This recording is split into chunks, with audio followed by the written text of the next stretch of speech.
Lonyezies, welcome back to my channel. If you are new to my channel, my name is Lonyea, and this is going to be a first impression on the new Anastasia Beverly Hills eyeshadow palette, the bronzer, and also the Amrezy highlighter. I think I was the most excited for the bronzer just because we don't have bronzers, you guys, so I was the most excited about the bronzer, and then I was interested to see how the palette was going to be, and also the highlighter. Mainly the palette just because of the whole subculture fiasco. Although Prism was great, this palette I needed to be awesome, you know? And the shade selection I just felt like was just so perfect for an everyday woman or person or whomever. Like, it was just so clutch, like staple. So the shades in this palette, they are pretty much an overall warm. There is Cypress Umber, which is a little bit more cool of a brown, but overall it's a pretty warm palette. So starting with the top row, you have Tempera, which is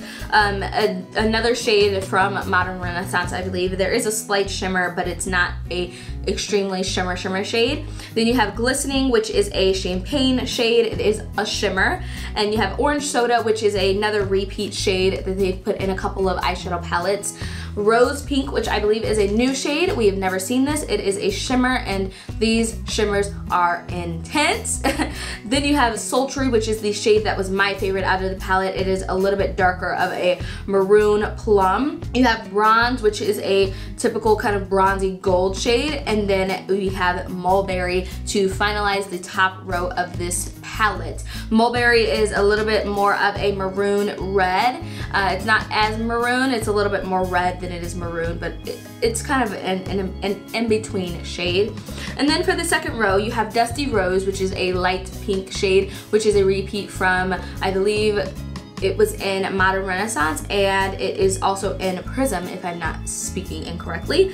Then you have Fairy, which is another kind of golden champagne shade. It's a little more gold than it is champagne. Burnt Orange, which is another repeat out of the Modern Renaissance palette, which is just a mid-tone warm transition shade, something for a little bit more fairer skinned girls. Then Sienna, which is a red brick brown, which is my go-to Anastasia Beverly Hills eyeshadow. It is my favorite. Then you have Rustic, which is a new shade, which is a little bit more of a light taupey brown. It's a little bit lighter, not a really dark, deep shade.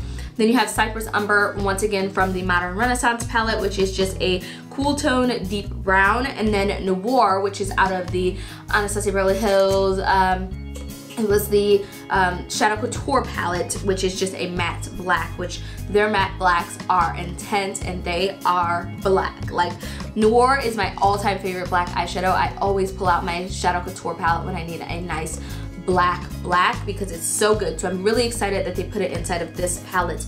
But the outside is once again that velvety kind of tan color. I hate that they make them so light, but I'll just have to make do. My palettes are just all destroyed. And then the Amrezy highlighter, it is a little bit more of a champagne-y kind of highlight. It's not really my cup of tea, especially on its own, which you'll see my first impressions a little bit later in this video, but it is a really stunning highlight. I do believe that it is a little more catered towards the lighter, fair skin tone women, which, because Amrezy is fairer than I am, that makes sense. But I really wish she came out with a glow kit, but you know, it's her collab, so I'm glad that she made it her own, because this is Amrezy to a T. If you follow her, and if you followed her for a while, you know that this is her highlight shade. Like, she lives, breathes, and dies for it. So that was really great. And the bronzer, I got the shade Mahogany, which is a little warm for my liking. I don't like it as warm red. I wish it was a little bit cooler, but you know, for a bronzer, I guess you are supposed to be warming up the skin per se, but I just felt like it was a little warm. But you can see it on my skin right now. It is very pretty, but it just gives a little too much of a red hue, especially because I like to wear a little more golden foundations, just because I feel like red foundations just make me look a mess. But I feel like this one could have been a little bit more golden, but maybe, we don't know. Norvina is really great about taking feedback, so she might be already in the process of expanding the bronzer shades, but overall, I was excited, y'all. So I am going to stop rambling and stop talking. I want you guys to go ahead and check out the first impressions and all of my thoughts and everything in the next part of the video. So that's it, y'all.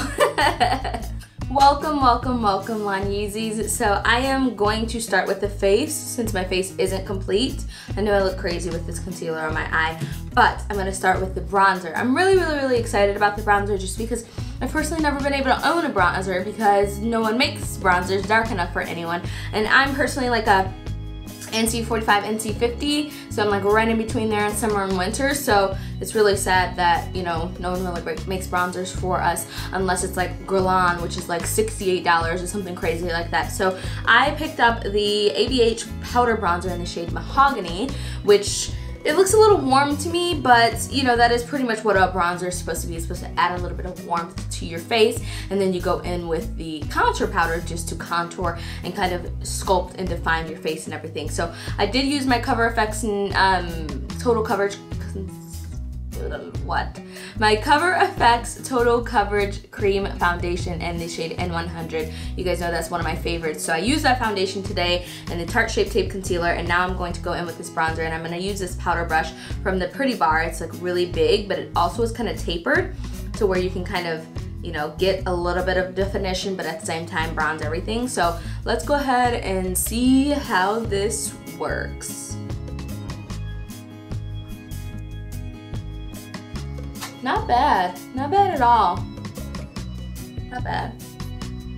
It's definitely different. It's different just because I've never used anything like this, but this shade is nice if you're my shade. It is a little warm. It's a little warm.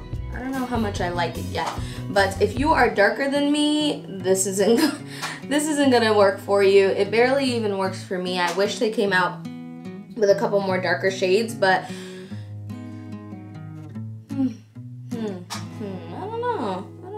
I don't know how I like it yet. I don't know, because I'm looking in the viewfinder, and in person, it doesn't look as warm as it's looking on the viewfinder. So I'm looking over there like, but over here I'm like, okay, I can dig it. It's not that bad. I do hope that they come out with more shades just so, you know, darker women can bronze that are darker than me, but it's not bad. It's not bad at all. I'm gonna go ahead and apply a little bit of blush, and then I am going to come back so I can apply the Amrezy highlighter. So I went ahead and went down the side of the nose a little bit just to bronze that up as well, and I applied a little bit of blush. So now I'm going to use the Amrezy highlighter, and this highlighter is very pretty, but at the same time it's very light. When I swatched it on my hand, which I'll include over this clip right here, it is just more of a like a champagne kind of highlight. I don't believe that it's gonna be brown girl friendly unless you layer it on top of a more golden highlighter. So I'm just gonna use this little brush that I got from Morphe and the highlighter. I love the wave of the highlighter, it's very pretty. And then just apply this onto the top of my cheekbone. Like, yeah, look at that. This is something that you'd have to use very sparingly and kind of light-handedly, and definitely would have to put over the top of something else for someone that's like, that has a lot of melanin. I feel like this would look really good for like NC40, NC35 and under. It'll look really good. But us brown girls, I don't think it's going to look as great on us as it would on other skin tones. And I really was hoping that Amrezy was coming out with a glow kit just so that way she could cater towards different skin tones, but of course she's going to make something that emulates her and her style. But I was really hoping that a glow kit would have been coming as opposed to just a single highlighter. But it's a pretty highlighter, but it'll be something that I would have to use either on just clients or layering it on top of like a Lancome highlighter, like the dazzling bronze shade, as opposed to just putting this by myself, but on itself. So the highlighter is pretty. It's pretty, you guys. It's definitely what's expected from Amrezy, just because I know she loves Whisper of Guilt and Oh Darling by MAC. Like, those are like her two like staple highlighters. So of course, for her to come out with a shade that looks pretty much identical to it, it's kind of what's expected. I'm actually gonna grab Oh Darling and kind of compare the two really quickly. So this is MAC's Oh Darling, right up top, and this is Amrezy Highlighter. Actually, Amrezy's highlighter has less warmth, less like a champagne, like it's a lot lighter than Oh Darling. It's actually like it just has less warmth into it. So it's just gonna look a lot more frosty on our skin tone. It's just, yeah, it's actually like a shade lighter too. And I don't wear Oh Darling unless I layer it over something, so Amrezy's highlighter is going to be pretty much the same thing, you guys. So now we are going to move on to the eyeshadow palette, and the eyeshadow palette is really, really pretty. And Claudia, which is Norvina, as you guys would probably know her on social media sites, she made this palette for her mom, something that is for the everyday working woman that you can wear to work, to school, but you can also glam up for the nighttime or for the weekends or something like that. But this palette, she said that she created for her mom because her mom kept, like, she uses like a certain shades of MAC, and she wanted her to emulate those and put them all into a palette so she can just take this with her when she goes on a trip and just use that palette. She wants to have to bring so many Z palettes or different palettes and things like that, which I think is a very, very, very good idea, because for everyday working women, these are going to be the shades that they layer and wear. You don't need crazy greens and crazy blues. No one wears that to work unless they're a makeup artist, a stripper, or like, you know, like a celebrity or something like that on the red carpet. But something that someone can just grab and go is going to be really, really, really key. Major key alert. The shade arrangement is gorgeous. This is just such a typical, just everyday woman palette. So for this eye look, I am going to do something. I'm going to use the shade Sultry right here. This shade is the one that like popped out to me the most when I saw this palette. I was like, that and bronze, like these two right here, I was like, yes, please. Ooh, that highlighter does look pretty, pretty, pretty. I'm gonna use a Sigma E40 eyeshadow brush with the shade Sienna, which I own as a single shade. It is a really pretty warm shade, and I'm going to tap that off and work this into my upper crease area. And my eyes are primed with their concealer in the shade, I believe, 6.5, and I just set that with a translucent setting powder. I always set my concealers now just because it really, really does help the eyeshadows glide on a lot more smooth.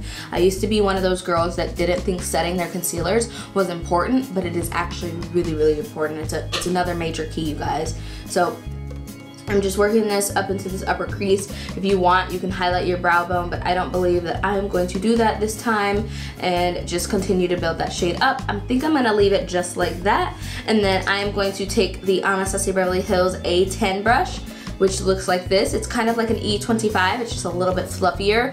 I've actually started gravitating towards this brush a lot more than my E25 for like my crease, just because it's fluffy enough that it's gonna blend it up into the transition shade, but it's also a little tapered enough to where I can just put it and focus it right into the crease. Major key. So I'm gonna use the shade Mulberry right here in the corner. It's kind of like a maroon kind of shade, and just apply that onto the side of the brush, just one side, and focus this into the outer corner, and then blend this into the crease. I'm gonna make sure that I tap off the excess of these powders, because they're very, they have kickback, they're powdery, and I already have my face makeup on, so I don't want to ruin that. So I'm gonna make sure that I tap this off. But these eyeshadows are very, very pigmented, which is to be expected when you're working with Anastasia eyeshadows. And I think that they've changed their formula back to their original after the whole subculture fiasco, because that palette, it had such pretty shades, but it's so hard to work with, especially if you have the original palette. It's just kind of non-existent to work with. So now that I have blended that, I'm just gonna take a little bit more of Sienna and just go over the top, just to blend that. And then now I'm going to take a Morphe blending brush, I don't know what this is, and I'm gonna take the shade Noir and just blend that a little bit out into the outer crease. I love their black shade Noir. It is so black. And just blend that out there. And now I'm just gonna start to bring this into the crease. I love that she included some tan, some warmth, some blacks. Like, I feel like black and browns need to be staples in every single palette, although, you know, that would make every palette pretty much the same, but I feel like every single palette needs a good black and a nice brown, just for transition shades. Just for that alone. So now that I've placed Noir where I want, I'm just gonna apply a little bit more of Mulberry and just go over it. And if you see me looking over here, you guys, I'm like literally just staring at the viewfinder. Like my mirror is right here in front of me, so I'm just looking over there to make sure everything looks good on camera. But as I mentioned, I'm not gonna smoke that out too much. Actually, the concealer shade is 5. And I'm gonna take the concealer with an E15 from Sigma and cut out my crease.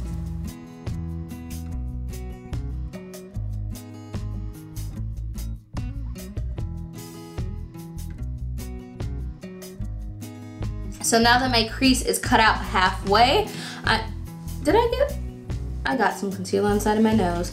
I'm going to use the shade Sultry. Oh, so gorgeous. And this is actually a MAC 242, and apply that to the eye. I'm gonna leave a little bit of the inner corner open because I'm gonna apply the rose pink shade right next to it to kind of slightly ombre it. The shade is really pigmented. I don't know what they did different with this palette, but the shades are very buttery. Like way different than the Subculture and way different than the Prism palette. Like the Prism palette was great, but I still felt like I had to kind of work the shimmer shades in, but these shimmer shades, they just glide right on. Like not even kidding, you guys. You'll see, well, you should have seen already in the beginning of the video with the swatches, they are just intense. But now I'm gonna use Rose Pink on the other side of that brush.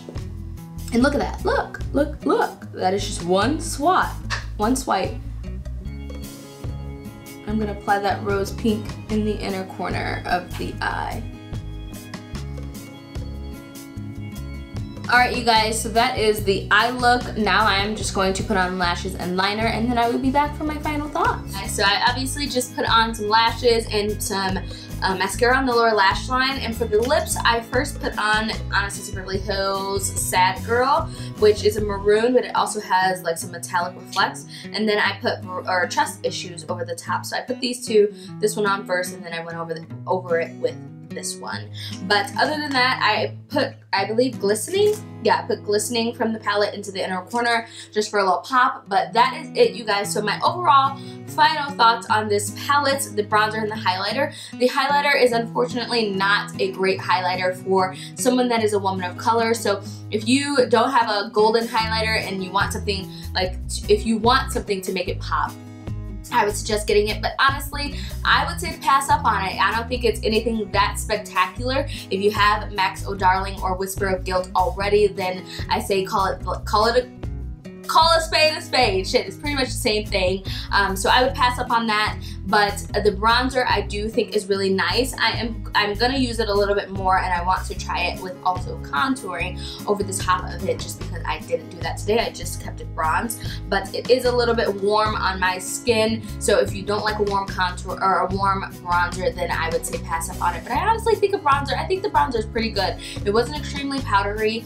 It was, you know, blendable enough to where it blended around my face, and it looks pretty good on the skin. I'm gonna give it a couple more tries to see if I'm really like die-hard bronzer, or if I'm just like, okay, you can skip it. But honestly, we don't have a lot of bronzers for us. So for them to come out with enough bronzers for fair, medium, and deep, although they didn't, you know, kind of go with the dark skin tones, I think that's pretty great. She also said that she collaborated with Mally Magic, I believe, on Instagram. She does a lot of darker skin makeup, and it is so gorgeous. Like her skin, like she is just like a bomb ass makeup artist. So she did say that she collaborated with her, and she uses this bronzer on her clients and her skin tone. So I thought that was really awesome that she didn't just go off of what she thought. She actually took some like a accredited makeup artist opinion into consideration. So I thought that was really great. Norvina is really great. The brand is just a great brand altogether, but this eyeshadow palette is poppin'. When I say poppin', the pigmentation is out of this world. The shimmer shades are out of this world. They're so damn buttery. Like literally, like, I'm gonna say that this is my top ABH palette. Like, I was okay with Modern Renaissance. It wasn't my, like, go-to, but you guys know Prism palette. I use that all the time. I love this palette more than Prism. Like, this palette, you guys have to get. I believe this is going to be their fourth, staple, not staple, but their fourth, like, what's the word I'm looking for? Permanent, their fourth permanent palette. So if you don't get it now, you can wait into stores so you can swatch it, feel it, touch it, breathe it, smell it, all of that. But I'm saying go on their website right now and get the palette. You won't be disappointed, I promise you. Let me know if you guys want to see a 5-video series. I could do that this week. I don't have a lot of things planned this week, so let me know if that is something you guys would be interested in. I love you all so much, and I will see you guys in the next video. I hope you guys enjoyed. Bye!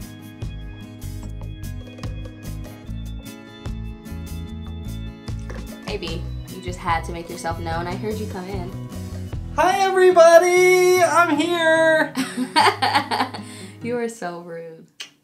I know you all been waiting for me. Why you got your titties out, girl? B, no, they can't even see it. Y'all better not be looking at my girl's titties. They can't see it. Go! Hey! Go take a shower. Gosh. Figure out what we're gonna eat. I know what I'm gonna eat. You are terrible. Terrible.